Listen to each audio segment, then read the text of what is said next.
Breaking చూస్తున్నారు. Europe ను తాకింది పశ్చిమాసియా ఉద్రిక్తతలు అనే మాట వినిపిస్తోంది. డెన్మార్క్ రాజధాని కోపెన్హాగన్లో 2 బాంబు పేలుళ్లు సంభవించాయి. కోపెన్హాగన్లోని ఇజ్రాయెల్ ఎంబసీ సమీపంలో ఈ పేలుళ్లు జరిగాయి. అయితే బాంబు పేలుళ్లలో ఎవరికీ ఎలాంటి గాయాలు కాలేదని చెప్తోంది డెన్మార్క్. ఒక్కసారి అక్కడ పరిస్థితి చూద్దాం, ఆ తర్వాత ఇన్ డీటెయిల్గా మాట్లాడుకుందాం.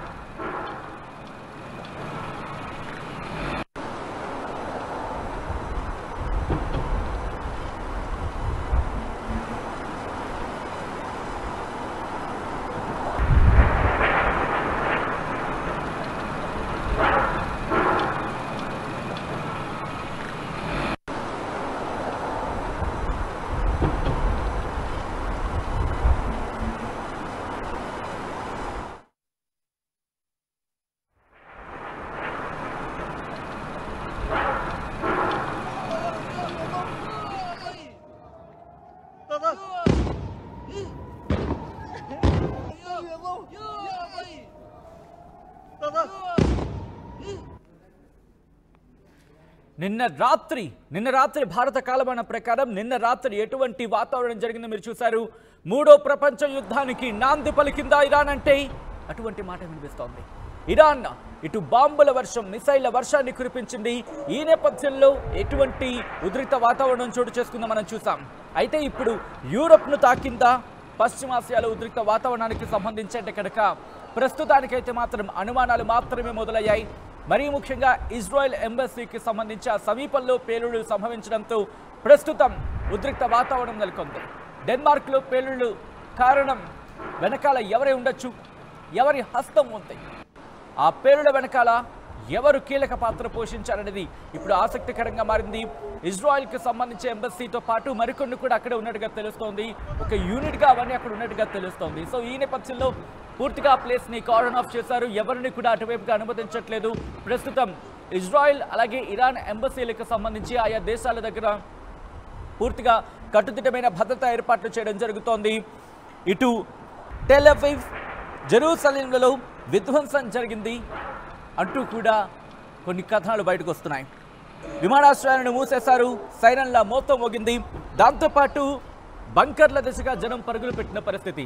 నిన్న ఇరాన్ ఎప్పుడైతే విరుచుకుపడిందో మిసైళ్ల వర్షం, గంటల వ్యవధిలోని దాదాపు 400 మిసైళ్లతో దాడికి దిగింది. ఈ నేపథ్యంలో ఐరన్ డోమ్ వ్యవస్థతో పాటు మరికొన్ని అధునాతన క్షిపణులని ప్రయోగించాల్సి వచ్చింది ఇజ్రాయెల్ అనే మాట వినిపిస్తోంది. ఎందుకంటే వాటిని గాల్లోనే, గగనతలంలోనే, ఎందుకంటే ఆ డిస్టెన్స్ ఉంటుంది. ఆ డిస్టెన్స్ ప్రకారం, ఆ దూరం ప్రకారం వాటిని గాల్లోనే పేల్చాల్సి ఉంటుంది. సో అటువంటి నేపథ్యంలో ప్రస్తుతం ఆ సెగ ఇటు యూరప్ను తాకిందనే ప్రశ్నలు ఇప్పుడు వినిపిస్తున్నాయి. విజువల్స్ మీరు చూస్తున్నారు. డెన్మార్క్లో పేలుళ్లకు సంభవించి, అవును, డెన్మార్క్లో పేలుళ్లు సంభవించాయి. దానికి సంబంధించిన విజువల్స్ మీరు చూస్తున్నారు. అక్కడికి చేరుకున్నారు సిబ్బంది, అక్కడికి చేరుకొని పరిస్థితిని సమీక్షిస్తున్నారు. ఈ పేలుళ్ల వెనకాల ఎవరి హస్తం ఉండొచ్చు, ఎవరు కారణం ఉండొచ్చు, ఇరాన్ ఇజ్రాయెల్ ఉద్రిక్తతలు ఇటు డెన్మార్క్ మీద కూడా ప్రభావాన్ని చూపించాయా? ఇటువంటి అనుమానాలే ప్రెసెంట్ వ్యక్తమవుతున్నాయి. ఎందుకంటే ఇజ్రాయెల్ ఎంబసీకి దగ్గరలో ఈ పేలుళ్లు జరిగాయి. మరీ ముఖ్యంగా ఇక్కడ మనకు అందుతున్న సమాచారం ప్రకారం ఈ డెన్మార్క్ ఎంబసీతో పాటు ఇక్కడ మరికొన్ని ఉన్నట్టుగా తెలుస్తోంది. ఇజ్రాయెల్ ఎంబసీతో పాటు, డెన్మార్క్లోని ఇజ్రాయెల్ ఎంబసీతో పాటు మిగిలిన కొన్ని ఫారెన్ మిషన్స్ కూడా అక్కడ ఉన్నాయనేది తెలుస్తోంది. అది ఇరాన్, థాయిలాండ్, టర్కీ, రొమేనియా, వీటికి సంబంధించిన ఈ క్లస్టర్స్గా ఈ సబబ్లో ఉన్నట్టుగా తెలుస్తోంది. సో డానిష్ క్యాపిటల్కి సంబంధించి అక్కడ ఇబ్బందికర వాతావరణం. ఒకసారి మీరు ఆ ట్వీట్ మీరు చూడొచ్చు. On the basis of 2 explosions we are present in the 2 locations ఇచ్చారు area. No one has been injured and we are carrying out the initial investigations at the scene. A possible connection to the Israeli embassy located in the area is being investigated. అంటూ కూడా మీరు చూడొచ్చు.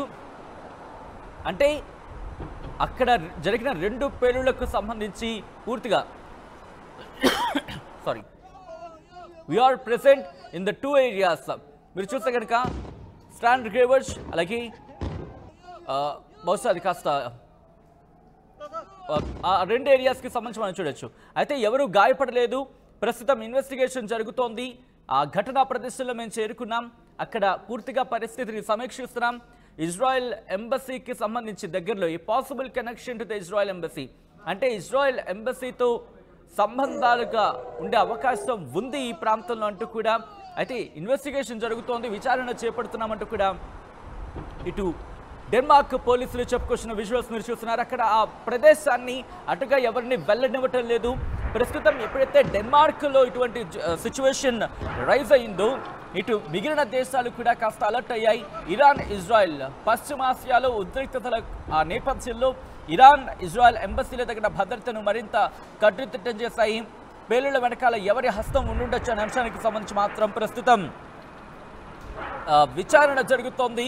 విచారణలో ఆ విషయాలు వెలుగులోకి వచ్చిన తర్వాత ఇది ఎటువంటి ఉద్రిక్తతకు దారితీయొచ్చు అనే అంశానికి సంబంధించి ఇప్పుడు తీరుగా చాలా జోరుగా చర్చ జరుగుతోంది. ఎందుకంటే హమాస్తో యుద్ధానికి దిగింది మొదట ఇజ్రాయెల్, హమాస్ వర్సెస్ ఇజ్రాయెల్గా మారింది. ఆ తర్వాత పరిస్థితి మనం చూసాం. హమాస్ నుంచి ఇజ్రాయెల్తో పాటు ఇటు లెబనాన్లోని హెజ్బుల్లా అలాగే హౌతీ రెబెల్స్ యెమెన్ నుంచి వీళ్ళిద్దరూ కూడా దాడులు వేగవంతం చేశారు. సదరన్ లెబనాన్ అయితే దక్షిణ లెబనాన్ నుంచి హెజ్బుల్లా దాడులు చేస్తే గాజాకు సంబంధించి హమాస్ దాడి చేస్తుంటే ఇజ్రాయెల్ మీద హౌతీ రెబెల్స్ కూడా దాడిని వేగవంతం చేశారు. అయితే హెజ్బుల్లాకు సంబంధించి హసన్ నస్రల్లా కీలక నేత ఎప్పుడైతే హతమయ్యాడో అక్కడి నుంచి ఇరాన్ కమాండర్ కూడా అదే దాడిలో హతమయ్యాడు. ఇదే అంశాన్ని ఇరాన్ కూడా ప్రకటించింది. తమ కీలక నేత హతమైన నేపథ్యంలోనే దీనికి ఎలాగైనా సమాధానం చెప్తాం, దీనికి సంబంధించి పూర్తిగా మేము విచారణ చేపట్టిన తర్వాత దీని బాధ్యుల్ని కఠినంగా శిక్షిస్తామన్న తరహాలో ఇరాన్ కూడా స్టేట్మెంట్ ఇచ్చింది. తమ కమాండర్ జనరల్ అబ్బాస్ ఇన్ఫాక్ట్ అదే ఆ రోజు దాడుల్లోనే ఆయన కూడా మరణించడం జరిగింది హసన్ నస్రల్లాకి సంబంధించి హతమైన నేపథ్యంలో. సో ఇప్పుడు ఆ ఇంపాక్ట్ ఇజ్రాయెల్కి సంబంధించి ఇజ్రాయెల్ వర్సెస్ ఇరాన్గా మారింది. అయితే ఇజ్రాయెల్ మాత్రం ఒకటే చెబుతోంది, ప్రస్తుతానికి దాడులు ఆగినట్టు కనిపిస్తున్నాయి, కానీ జరిగే అవకాశం ఉందా అనే అంశానికి సంబంధించి మాత్రం క్వశ్చన్ మార్క్స్ కంటిన్యూ అవుతున్నాయి. ఎందుకంటే నిన్న అర్ధరాత్రి దాదాపు 100 నుంచి 400 మిసైళ్లను ప్రయోగించింది. ఐరన్ డోమ్ వ్యవస్థతో పాటు మిగిలిన వ్యవస్థలన్నింటినీ కూడా వాళ్ళు ఆన్ చేయాల్సి వచ్చింది. మరి ముఖ్యంగా గాల్లోని ఆ క్షిపణిని పేల్చేసేందుకు కావచ్చు, గాల్లోని గగనతలంలోని వాటిని నియంత్రించేందుకు మరికొన్ని క్షిపణులను కూడా ఇజ్రాయెల్ ప్రయోగించిందనే మాట వినిపిస్తుందంటే అర్థం చేసుకోవచ్చు ఏ స్థాయిలో రాత్రి యుద్ధం జరుగుంటుంది అనేది. అయితే ఆ ఇంపాక్ట్ ఇప్పుడు యూరోప్ మీద పడిందా? ఎందుకంటే మీరు అబ్జర్వ్ చేస్తుంటే ఇటు రష్యా వర్సెస్ యుక్రెయిన్ పరిస్థితుల నేపథ్యంలో అటు ఆ ఇంపాక్ట్ ఇటు యూరోప్ మీద తీవ్రమైన ప్రభావాన్ని చూపించింది. మరి ముఖ్యంగా గ్యాస్ విషయంలో యూరప్ తీవ్రమైన ఇబ్బందిని ఎదుర్కొంది. ఆ తర్వాత పరిస్థితులు మనం చూసాం. సో ఇప్పుడు ఏం చేయబోతోంది యూరప్కి సంబంధించి? మరి ముఖ్యంగా డెన్మార్క్లో ఈరోజు పేలుళ్లు జరిగాయి. ఈ పేలుళ్లకు ఎవరు కారణం? కోపెన్హాగన్లో జరిగిన ఈ పేలుళ్లకు సంబంధించి దీని వెనకాల ఎవరే ఉంటారనే అంశానికి సంబంధించి పూర్తిగా దర్యాప్తు చేస్తోంది అక్కడ పోలీసు శాఖ. విచారణలో విస్తుపోయే అంశాలు వెలుగులోకి వస్తే కనుక మరి ముఖ్యంగా ఇజ్రాయెల్ కావచ్చు, ఇరాన్ ఇజ్రాయెల్కి సంబంధించి ఈ కనెక్షన్లో ఇష్యూ కనుక బయటకు వస్తే ఇది ప్రపంచానికి సంబంధించి ఎటువంటి ఇష్యూని టర్న్అవుట్ చేయబోతుంది అనేది ఇప్పుడు ఆసక్తికరంగా మారింది. రే ఇన్నరా మాంగళ్య షాపింగ్ మాల్ లా ఏం కొన్నా స్పాట్ గిఫ్ట్ ఇస్తుర్రంట, రండిగా. మాంగళ్య షాపింగ్ మాల్ లో దసరా స్పాట్ గిఫ్ట్ పక్కా. ప్రతి 1000 రూపాయల కొనుగోలుపై ఖచ్చితమైన స్పాట్ గిఫ్ట్. ఈ ఆఫర్ అక్టోబర్ 1 నుంచి 11 వరకు మాత్రమే. మాంగళ్య షాపింగ్ మాల్, తెలంగాణ. రే ఇన్నరా మాంగళ్య షాపింగ్ మాల్ లా ఏం కొన్నా స్పాట్ గిఫ్ట్ ఇస్తుర్రంట, రండిగా.